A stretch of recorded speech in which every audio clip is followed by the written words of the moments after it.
Good afternoon. Welcome to the Bloomington Rotary Club's weekly celebration of service. I'm Steve Wicks, and I'm honored to cover today for this year's club president, Tracy Jovanovich. Thought for the day is from Michelle Obama.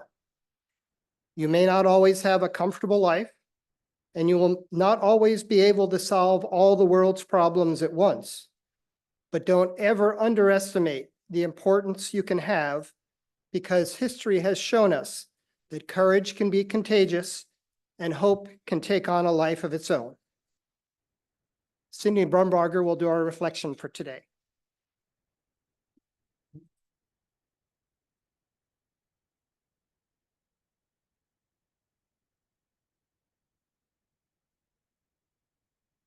Good afternoon, everybody. Some of you may have encountered hardships where that motivation to be determined and press forward seems lacking.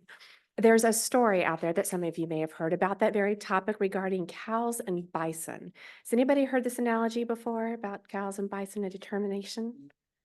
Fantastic. If you haven't, it's prolific out there in podcasts and blogs and the like. But let me capture a recounting of the story. I believe this was a minister in his personal blog.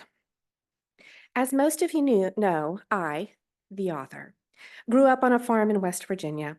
I'm pretty familiar with how chickens, pigs, sheep, and cattle behave. However, in the West, the topography and landscape is much different. The state of Colorado is divided almost exactly in half. The western part of the state, the Rocky Mountains, and then in the eastern part of the state, the Great Kansas Plains. It's very flat, and this makes Colorado one of the places in the world that has a very unique climate that allows for both cattle and bison to roam freely in close proximity to one another. They are similar in many ways, but there is one distinction worth noting.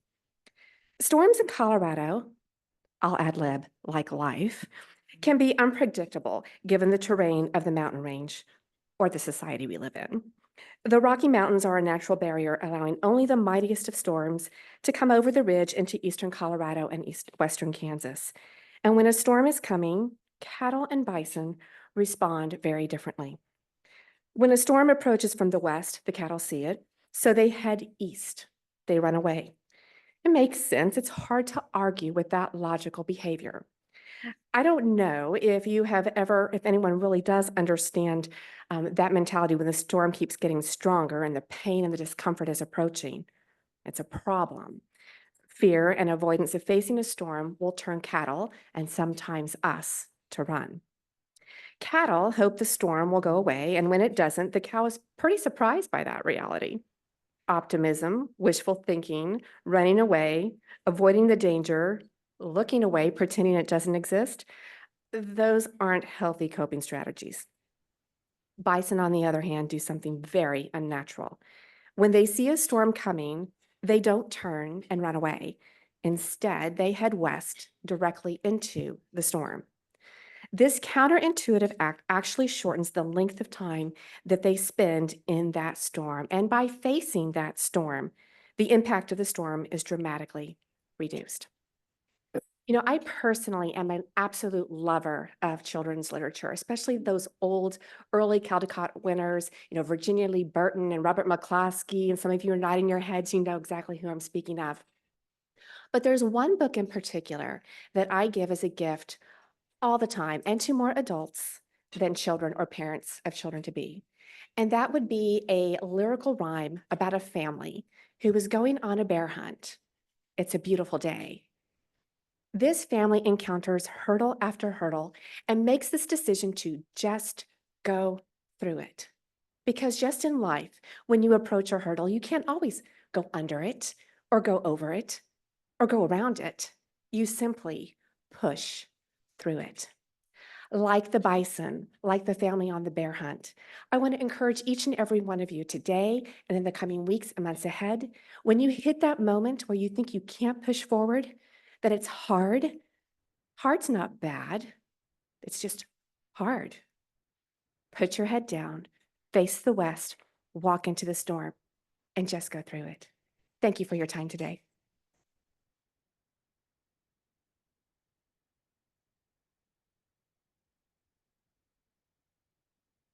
Thank you, Cindy. Hopefully, we're a group of bison and not a group of cattle. I think we're bison.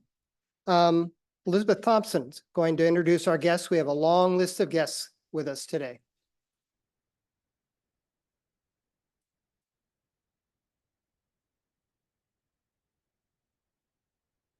Okay, we've got 4 Rotarettes with us today. Talmoon Bold, Junwan, Ranif Rahi, and Yawa Kadar. Will you all stand, please?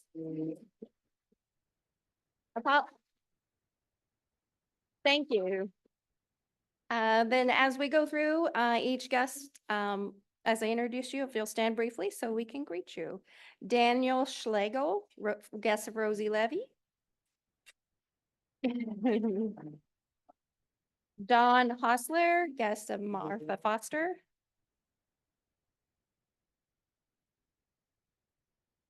Katie Cierniak, guest of Yolanda Trevino. Greg Moore, who is here from Franklin Rotary.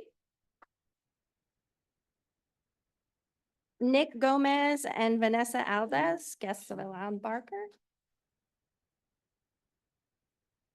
And we have one more guest that Judy Schroeder would like to introduce.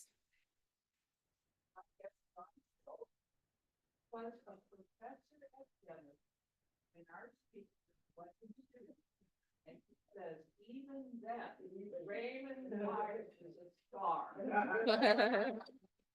Thank you all for being here today.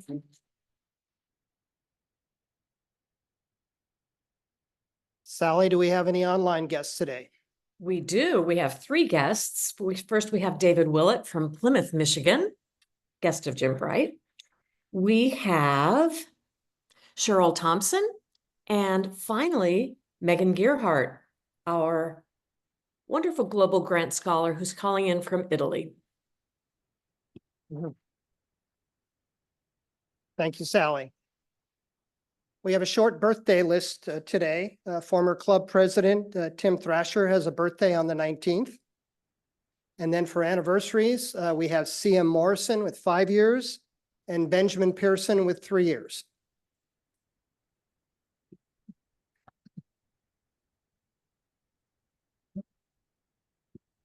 We do have a few announcements today. First of all, don't forget the Rotary Toast on November 1st. Want to buy your tickets for that event? Natalie has information in the back. Secondly, please keep our fellow club member Joy Harder in your hearts. Joy's father died over the weekend. And the third is a long email from Noah Jager. And Noah Jager is the individual. He spoke to us in early July. He was the current Indiana Rotary Global Scholarship recipient. And he sent the club an email, and Tracy asked me to read it here at this meeting. Top of the morning, Noah Jager here, reporting live from London, UK. I'm currently enjoying a small cup of espresso and reflecting on the incredible opportunity Rotary has provided for me to be here. I am incredibly grateful for this experience. The first thing I did upon arrival was drop off my bags and make my way to Big Ben. Classic American move, I know. But I have to say the city is absolutely charming, even in the midst of a light drizzle. And yes, I have also indulged in the tea, which pleasantly surprised me. I was not expecting to enjoy it so much. I am residing at Good Enough College, where over 30 other Rotary scholars will be living as well. There is a strong sense of community here, with students often gathering to share meals. In an unexpected way, it reminds me of the camaraderie and communal dining in the West Point Mess Hall. I am happy to say that the food is better here at Good Enough. Yesterday, I had the pleasure of enjoying fish and chips at a London pub with several of my colleagues from Good Enough College. My group included friends from Australia, China, and New Zealand. It was a great evening filled with lively conversation and shared experiences from across the globe. Next week, I will be taking a short trip to Wales, followed by Scotland. I am particularly intrigued by the cultural differences between the countries, and I believe it's important to experience the UK beyond London for a fuller understanding of the United Kingdom. This summer, I had a rewarding experience working with the Foundation for Defense of Democracies, FDD, in Washington, D.C. My role at the FDD was quite different from my position in Senator Todd Young's office 2 years ago. Instead of focusing on local issues, I was primarily tasked with conducting research on policy strategies aimed at resolving conflict in the Middle East, with the goal of fostering a more secure and peaceful region. I also had the opportunity to contribute to an upcoming FDD publication focused on preventing an emerging axis of aggressors from becoming more hostile toward democratic nations, and Noah will be cited for that contribution.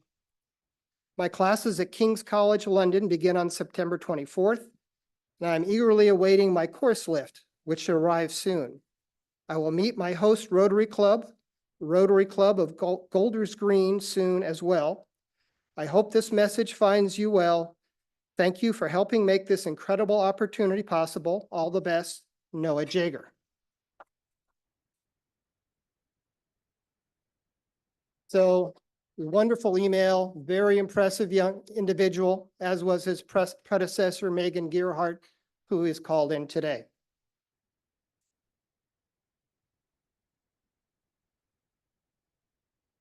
Okay, for the program, Lori Garrity is online today, and she will introduce our program, What a Difference the Arts Make.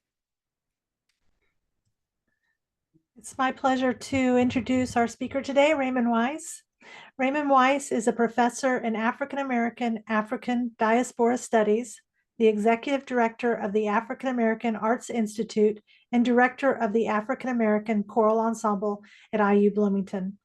He earned his PhD and MA in music education from The Ohio State University and a BFA in music from Denison University in Granville, Ohio. He studied in opera, art, and German at the Institute for European Studies in Vienna, Austria, and African American history, music, and dance at San Francisco State University in San Francisco. His research and teaching interests include the history and performance of African American gospel and sacred music. He is an ordained minister and regularly serves as a singer, pianist, composer, director, conductor, lecturer, and teacher for orchestras, opera companies, churches, and choral festivals throughout the United States, Canada, Europe, Africa, and Asia. It's my pleasure to welcome Dr. Raymond Weiss to present to Rotary, and I am excited to say that I've had the chance to work with him for several years, and it's just been a pleasure. So thank you, Doctor, for joining us.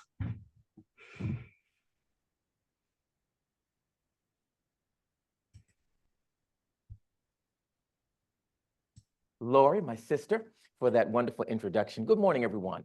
Good morning. Certainly glad to be with you and to share with you here. I'd like to just say, first of all, thank you for your service and thank you for all that you do, and be encouraged and know that your work and your labor is not in vain. So carry on. I bring you greetings from the African American Arts Institute here on the campus of Indiana University. I also bring you greetings from the African American Diaspora Studies Department, where I'm a professor there, and I'm director of the African American Choral Ensemble, and just recently affiliated faculty with the Jacob School of Music. So we're bringing you greetings from many places and excited to be here. So thank you for having me this morning. I believe my task is to talk about this subject, what a difference the arts make, exploring the power of the arts in my life. Let me start by saying the arts have been so impactful that I would not be here today if it were not for the arts in my life. So as we begin to look at the world in recent years, I know that there's been a focus on what we call STEM, of course, science, technology, engineering, and math. However, for years,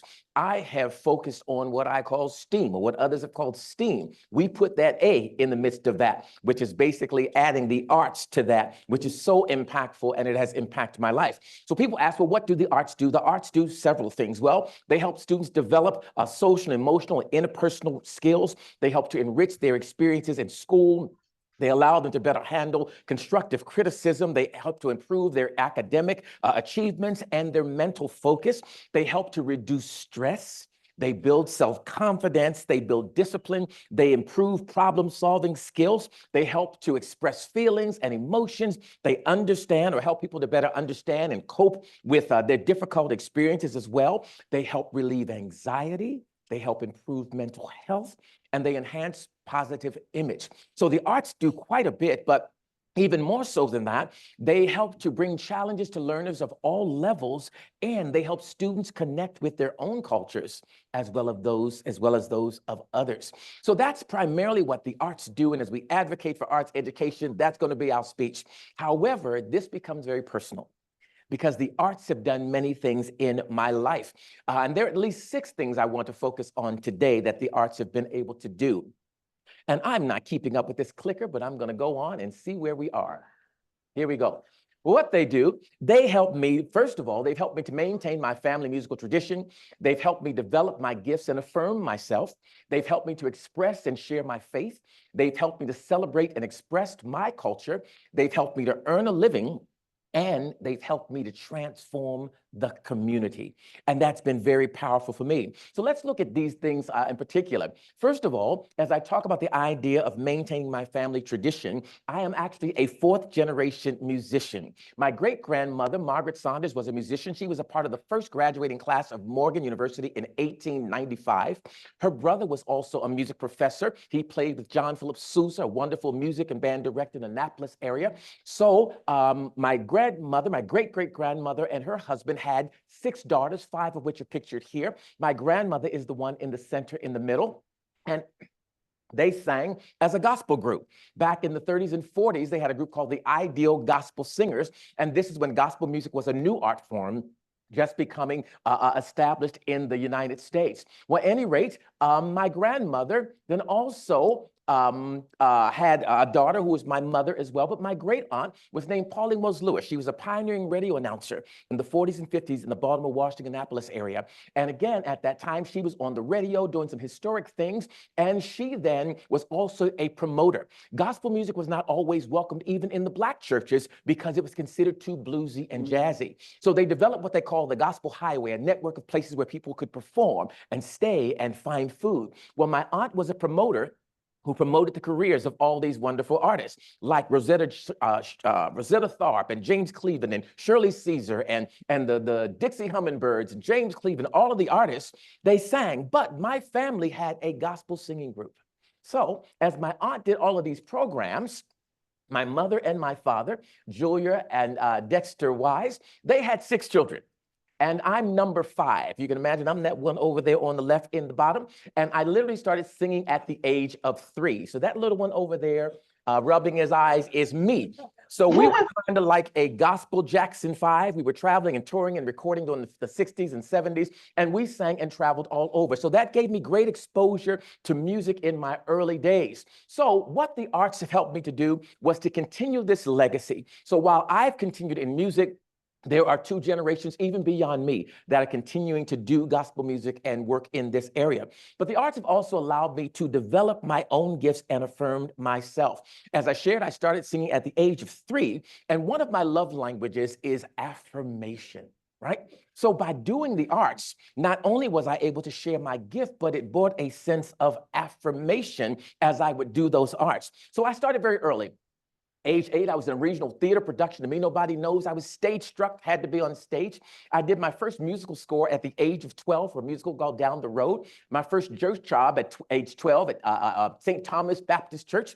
I went to the Maryland Center for the Arts, and there I studied as a teen photography and creative writing. I even sew, believe it or not, painting and music and art and dance. I went to a high school, performing arts high school, Dunbar High School in Baltimore, Maryland. And our group traveled and toured all over the United States and even abroad. And then I was able to be a part of the program called Youth Incentive for Excellence. Baltimore City at that time in the late 60s and 70s had a program to engage urban inner city young people. And what we were able to do is we were paid to study the arts.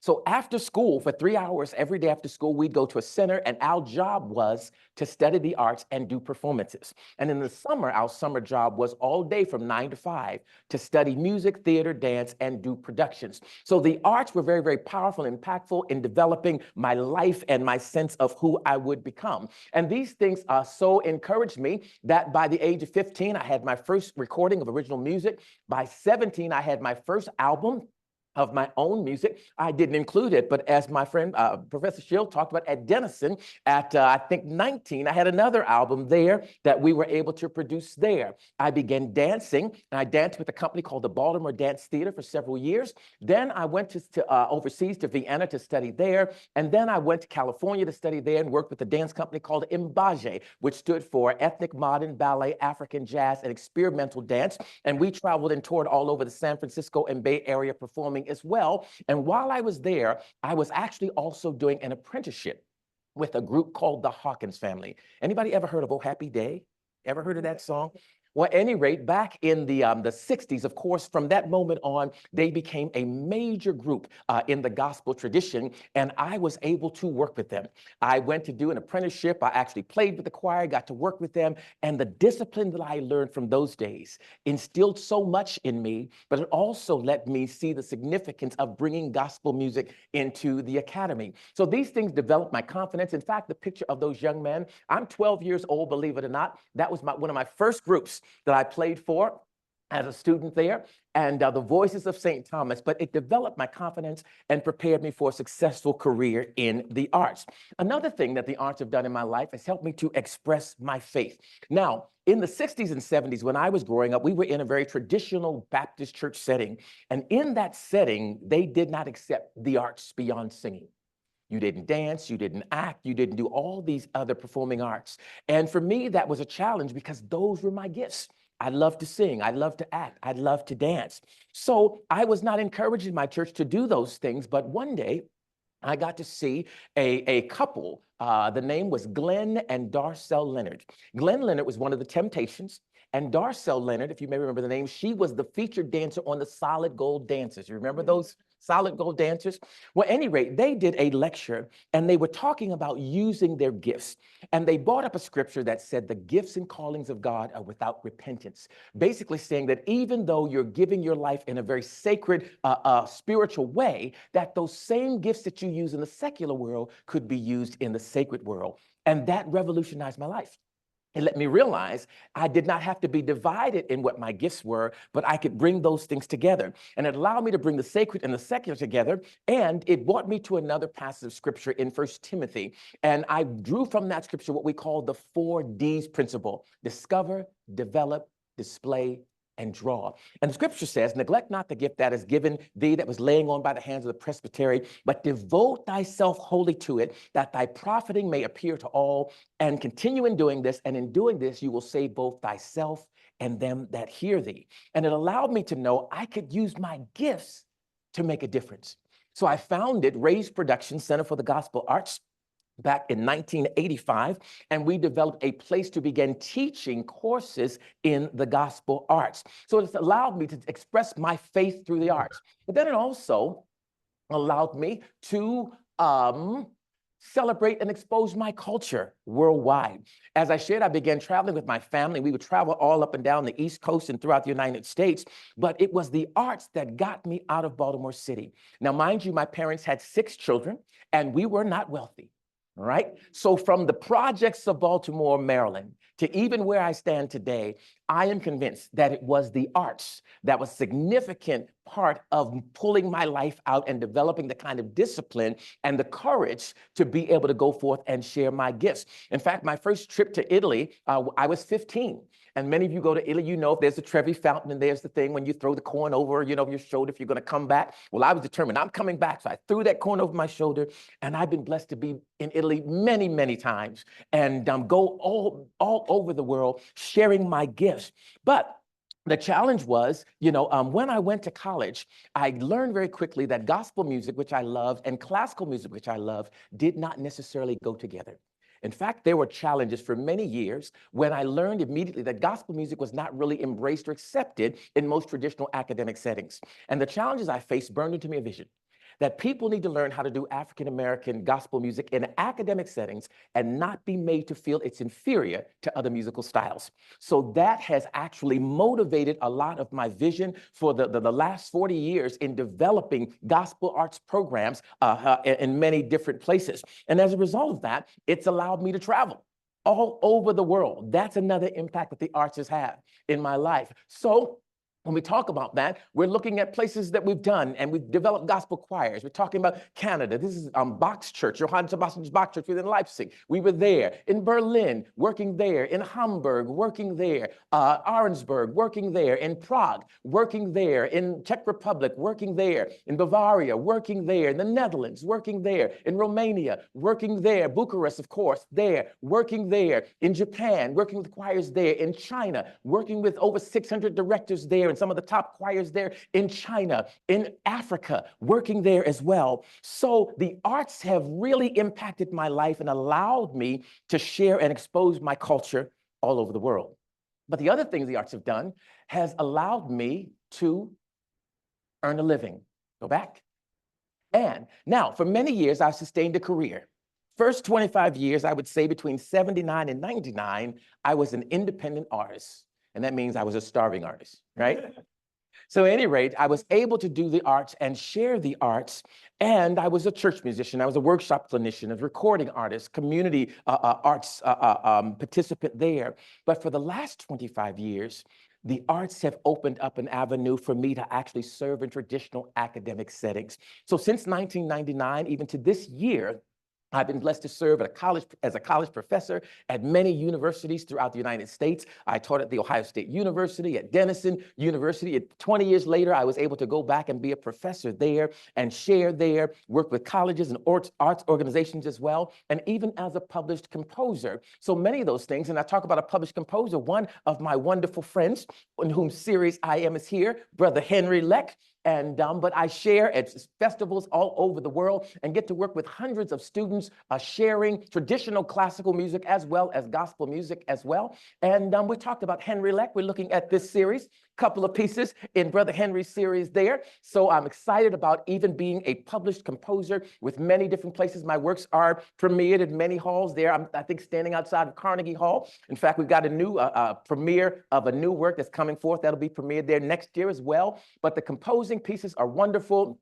I now even have my own series, a writer-editor series with Henshaw Music, and another series in my own company, Ray's Publishing Company. So those things have gone forth. We've got music and hymn books and different hymnals all over as well. And then, of course, we have a company called Ray's Production. One of our goals was to develop resources for the gospel arts. One of the excuses that people said we could not do this art because there was nothing to teach us. So my goal was to take away that excuse. So we developed pedagogy and methodology and ways to teach people how to perform African-American gospel music authentically and maintain the integrity. So we've developed all kinds of resources and music and teaching guides and things like that to make this accessible. So these are some things that the arts have helped me to be able to share as well. So the other thing, primarily, the arts has allowed me to do is transform my community and the world. And this is one of the things that's most important to me. The arts have allowed me to share my gifts to bring change to the world. And when we look at the world and all the challenges that we face, I'm often, I don't know about you, I'm often sometimes just frustrated and feeling helpless, feeling like, what can we do about this? And every time I think about that and I ask the question, it comes back to my mind and my spirit. You have your gift. So we have the gift. I have the gift of my arts, and I can use the arts to make a difference. And arts sometimes can do what mere words cannot do. And I have literally seen lives changed, impacted through exposure and participation in the arts. So with that said, we founded the Center for the Gospel Arts in Columbus, Ohio. And for 23 years, I was a director of a center there in Columbus, Ohio, where we taught all classes in all of the arts, but based around gospel music and Christian themes.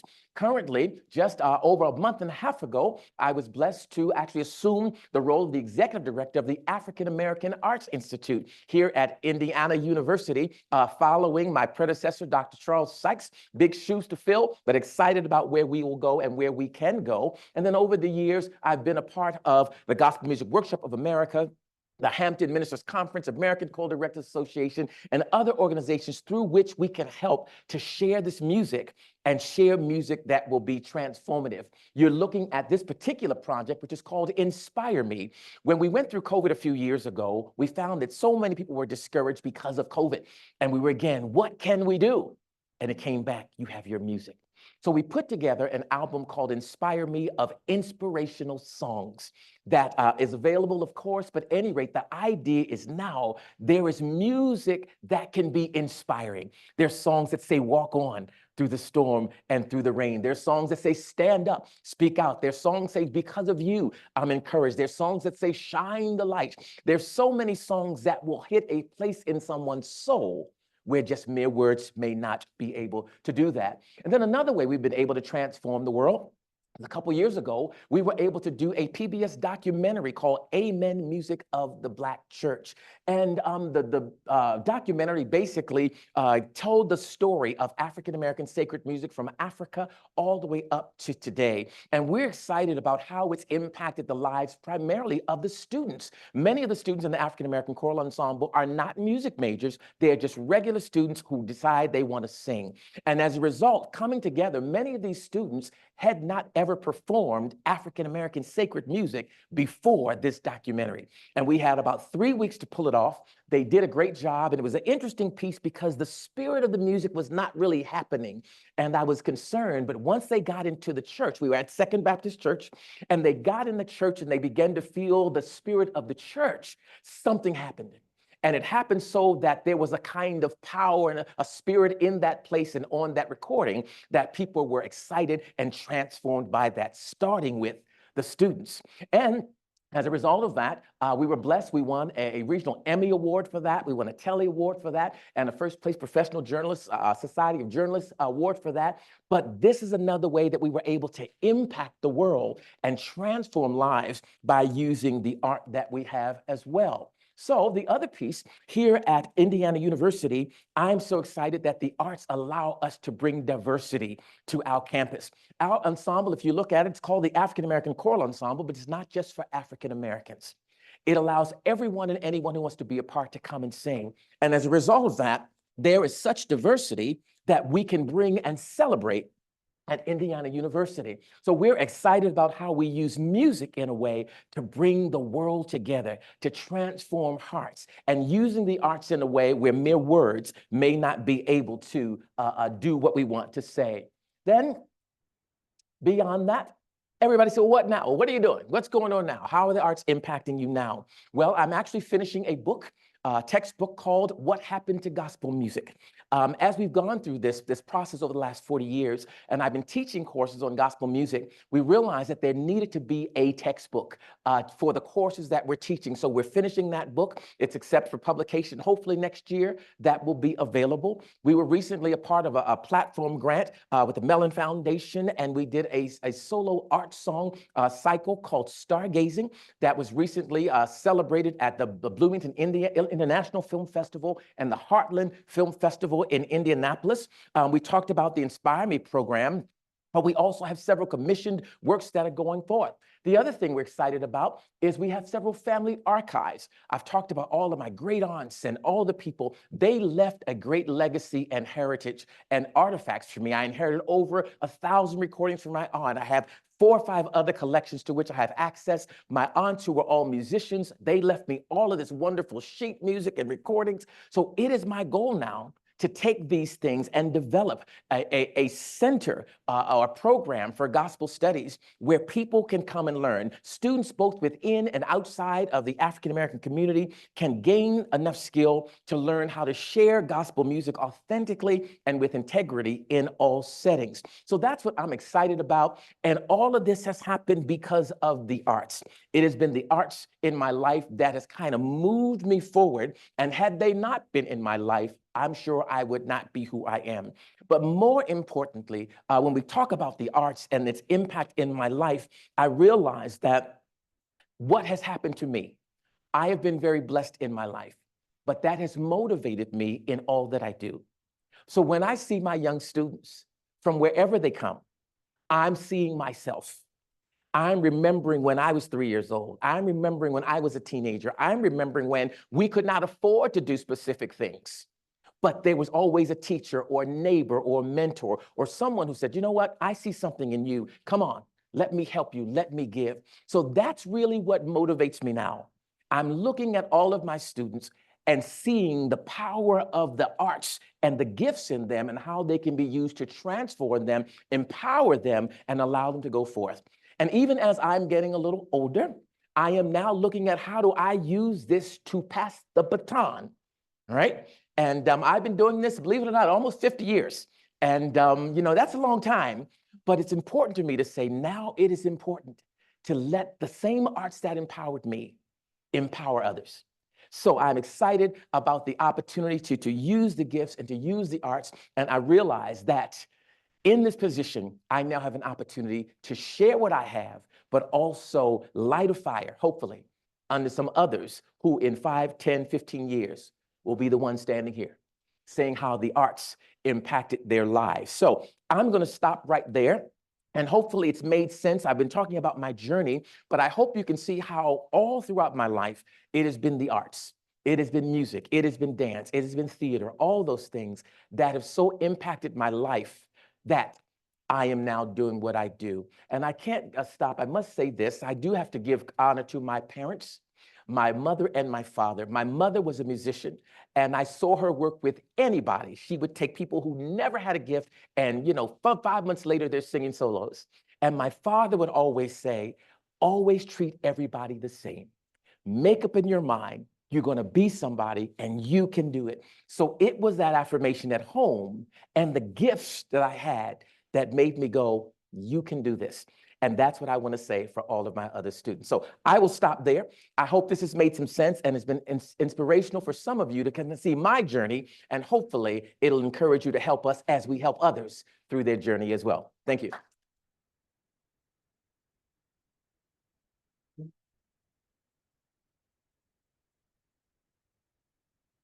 We have plenty of time for questions, both online and in person.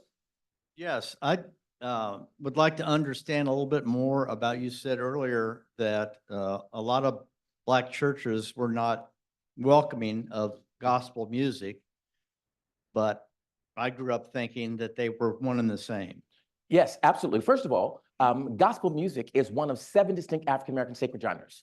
People assume that they're all the same, but there are actually 7 distinct genres: psalmody, line singing, shape note singing, spirituals, hymnody, gospel music, and the standard classical art forms in which African Americans compose. So many of you are aware that after Emancipation Proclamation, there was a migration to northern cities. There were many African Americans who were already freed, who were already established, who had education, who had money, who had wealth. They were primarily deciding we're going to live our lives according to the European aesthetic, but many of the migrants from the South, when they came, they wanted to continue living according to the African aesthetic. So as they got in the North, there were new musical forms like blues and jazz and all these things that they were exposed to. And those who were not in that desire to live according to the African aesthetic did not accept it and did not embrace it. So the church is divided into different categories. So those with higher economic means, moderate economic means, low economic means, lots of education, moderate education, little education, lots of emotion, little emotion, no emotion, right? So consequently, those who did not desire the emotion or the emotive nature of the music, they did not accept it, because gospel was a combination of blues and jazz with Christian hymns and spirituals. So that was bluesy and jazzy. We don't want that jazz stuff in our church. So consequently, many churches did not accept it. So it was not until the 1940s, mid-40s, about 45, that many of the traditional churches began accepting and embracing it. But from its early history, from the late 20s on through, gospel was not accepted. So that's very, very significant that even the African-American community did not embrace it fully because of the differences, and that the community is not monolithic. They are very, very different from one end to the other. Thank you so much for being here. As someone who grew up in the 50s to Mahalia Jackson Yes. on the radio, Mhm. It's just such an important, a beautiful element for America. I want to ask you, we have a friend, Justin Crosley. Would you comment on working with him? Yes, I know Justin. In fact, Justin was the impetus behind the documentary that we did. He, of course, was a WTIU, And at that point, we were celebrating the bicentennial. And we were all looking for different ideas and things and ways we could celebrate. Well, we know that Henry Louis Gates, many of you may know that name, he was doing a documentary called The Black Church. So they sent out a request and said who would be willing to do companion documentaries to go with his documentary. So we want to do something about music. So we did. And in fact, we produced that video, and Justin and I, we just worked together, we clicked, and we were just on the same page. And then of course he, moved on and took another position somewhere away from IU. We're like, wait a minute, you can't leave us. But he was really the impetus behind that work and really encouraging us to get that done. And so we were really, really excited about coming together and still open to collaboration. How can we collaborate? How can we make things work? But he was the one behind us moving that documentary forward. Thank you very much. You're not only a great teacher, you're also a great preacher. And I thank you. So I have a question in which you can teach us something.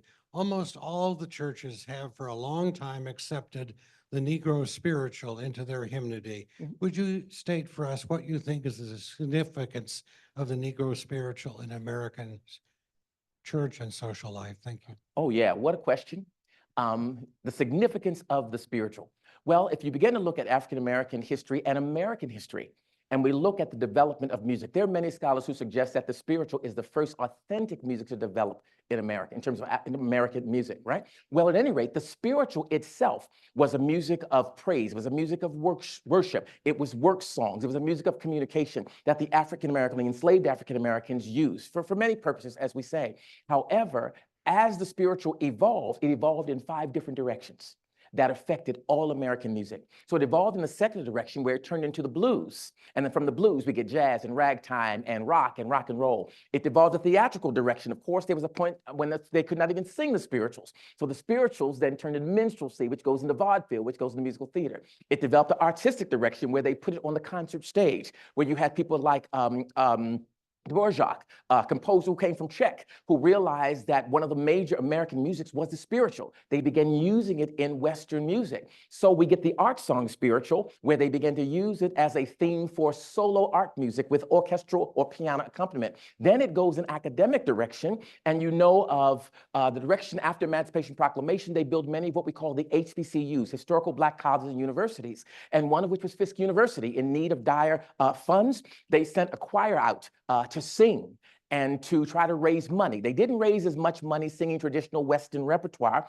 However, they began to sing the spirituals, and people were so moved by those spirituals that they began to raise more money. So they decided, why not take the spiritual, the oral fill spiritual, combine it with European choral harmonies and develop the concert spiritual.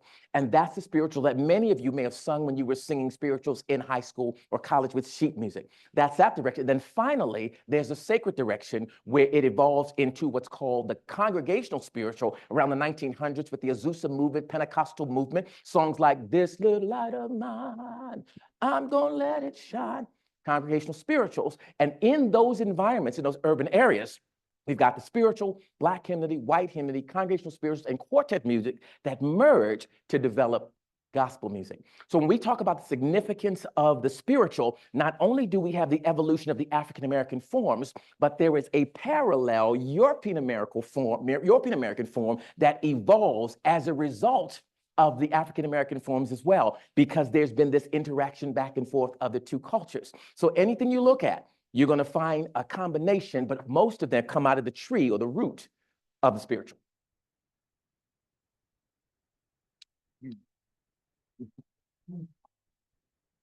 Dr. Wise, I have several questions for you. Number one, how in the world did Ohio State ever let you go? Well, Number two, what's it going to take to keep you here at Indiana University? Well, I was just promoted to full professor tenure, so that's a good step right there. And yes. And then actually, I've been just, as I said, promoted to share in this new position at the African American Arts Institute. So I am here. Believe it or not, I'm maybe older than I look, but I've been doing this for a long, long time. So I'm not really trying to run all over the place. I'm trying to now figure out how to really pull some things together because I am now thinking about the legacy of the Institute. In fact, this is the 50th anniversary of the African American Arts Institute this year, and we're doing some great things. We got all kinds of concerts and programs. We have a gala banquet coming up on the 16th of November. Get dressed up and fancy and come on and join us. The performers will perform. We're going to honor the founding directors. But anyway, I see an assignment. I see that in this place, I've been here for 13 years. And having been associate director, now assuming the new position, I believe I have an assignment to kind of help to put things in place to make sure the next 50 years go forward. So I'm not looking to go anywhere. I think I'm here. So that's good. I love you and I love your students and what you do, what they do. So uplifting. How can we find out upcoming opportunities to catch your performances? Absolutely. Just go right to the website, African American Arts Institute website. In fact, the whole calendar is there for the year. I may even have a couple with me if you're interested. But we are performing all over Bloomington, all over campus, all over Indianapolis, and even throughout the state. And you can see the engagements and the dates that we have there. So coming up, I know on October 3rd, we're performing for First Thursdays. And this year, all 3 ensembles are performing for that event. So I think it's like from 4 to 6 outside in the Arts Plaza. You can come and you can get a sense of all of those. We'll all be performing at that gala banquet as well. And then in the spring, we all do separate concerts. In the spring, it's also the 50th anniversary of the African American Dance Company. So they're doing 2 special concerts in the spring. The Soul Review will have their special concert. ACE will have its special concert. For those who may be in Indianapolis on November the 8th, the Soul Review is going to be performing at the Cabaret, the wonderful pavilion, a venue there. So anyway, we're all over and we're performing. So just go to the website, send us an email and we can send you a calendar, whatever you need. But we'd love to have you.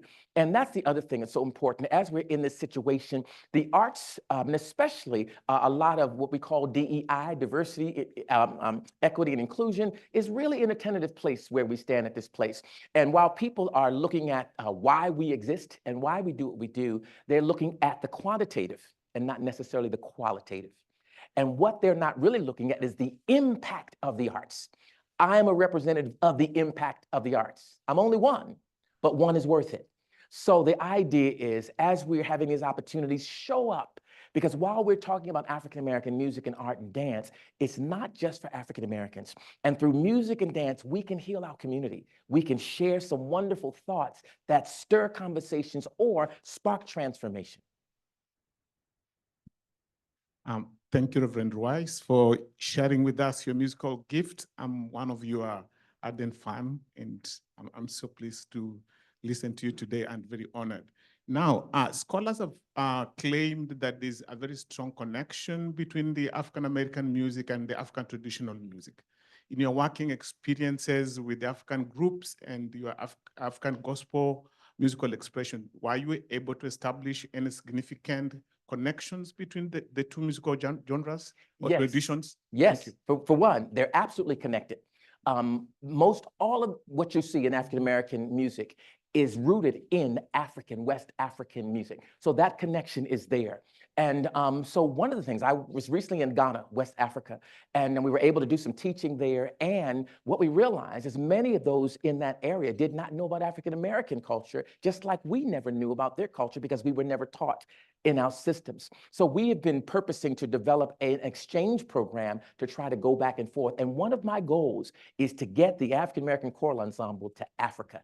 Their 50th anniversary is next year. We got to find somebody to do it. But the idea is my life was so transformed by going there and actually seeing the root of the music about which I have always performed that I was never the same. And I know that same thing will happen and will transform other lives as we get them there. But there is definitely a connection from all of the musical elements. Of course, the religion and the spirituality piece, the dance, the movement, all of those things are so are critical and vital as a part of African-American music, but they come right from that African tradition. Time for one last question. Speaking of roots, I was here 50 years ago when this all happened. And 2 important people that were women, Portia Maltzby and Melanie Burnham. And I wonder if you can mention them as part of this tradition. Yes, absolutely. Thank you for your question. In fact, I told you we're getting ready to celebrate the 50th anniversary. So what we're going to do at our banquet, we're honoring the first founding directors. So Lillian Dunlap, Portia Maltsby, Melanie Burnham, Iris Rosa, and Dr. Charles Sykes. We're going to honor them, and then the ensembles will perform. But they were the ones who actually developed this program. Dr. Herman Hudson actually was the visionary. He was legally blind, but had such vision that he said, why not have courses in African-American music and dance? And they developed the IU Soul Review. That was so successful. They developed the dance company. That was successful. They developed the choral ensemble. So as a result, 50 years later, all of those ensembles are still here on the campus. And of course, we're trying to find and make sure we sustain them and find ways to make sure they continue for the next 50 years. But they were the founding directors, and we're so happy that they're all going to be back with us in the anniversary in November. So come meet them, come see them, and look them up. Look on the IU archives. Look up, the articles. You're going to find a lot about them. We were talking, Brother Jim, about how he was in Nashville, at one of the new African-American museums. Well, there's a big picture of Portia Maltsby because she was the curator of the project, right? So they have done work literally all over the world, and a lot of it has stemmed right here in Indiana University. So we're excited to be able to still be connected with them, and we're looking forward to archiving and making sure we get their stories and the history while we can, so that we can make sure we retain that for future generations to know as well. So thank you for bringing that up. Thank you so much.